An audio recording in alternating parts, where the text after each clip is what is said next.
Our next speaker representing the English undergraduate program is Scott Warfe.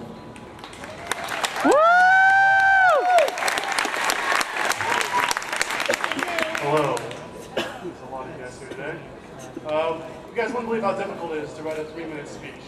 I wanted this to be sincere, I wanted this to be honest, but given that it's a speech, I didn't feel that that could be possible.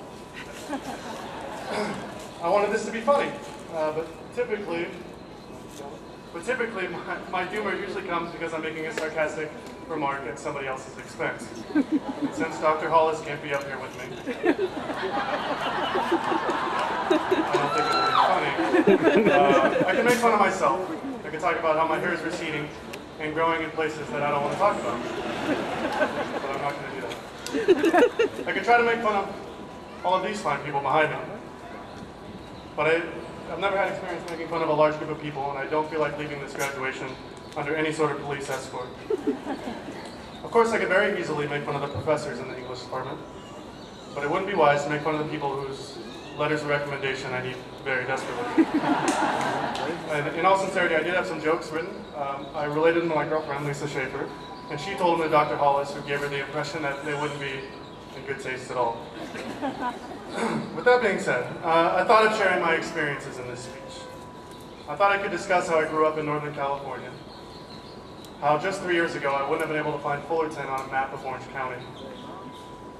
I could talk about the day that I packed up my Ford truck and moved over 400 miles away from home, how the pain in my chest doubled with every mile, how it's never gotten any easier to leave, and how I still miss my family to death. But none of these experiences seemed unique. We've all had the experience of leaving the nest. And I just really don't have the kind of stories that can captivate an audience for a full 3 minutes. I've never lost myself to meth. I've never transcended time nor space. I don't even think I've ever had my tonsils out. Lived a sheltered life. I decided I could really talk about my family. Without them, this definitely wouldn't have been possible. I remember I was in junior college and I had ditched my weightlifting class. For those of you who don't know, it's working out for 10 or 15 minutes, which obviously I don't need. Anyway, I came home early and my stepdad, he actually caught me and he looked at me. Let me preface that, he wasn't very happy with seeing me come home early, for one.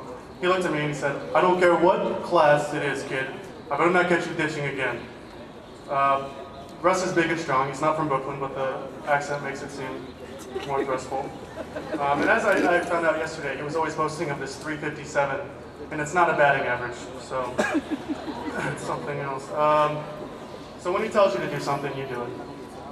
And you know, my mother was always very supportive of me as well. I begged her often to throw in the towel and just give up on me, but she never did. She always stuck by me, saying that everybody works at their own pace. Apparently true.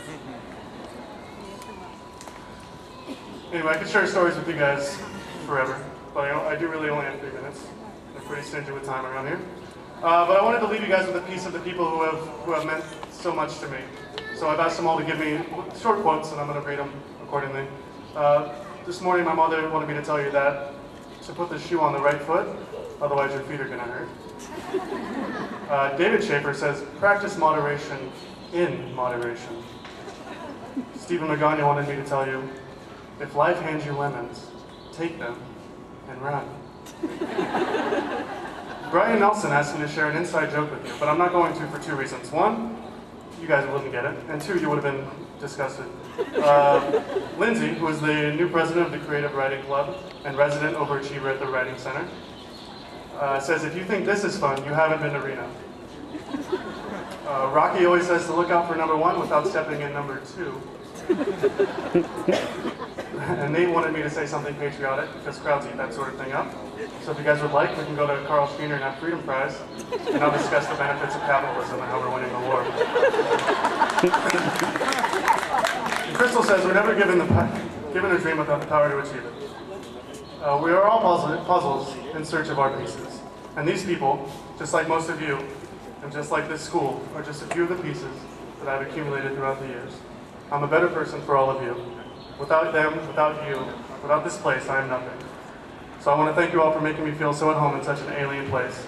I love you all to death. Thank you.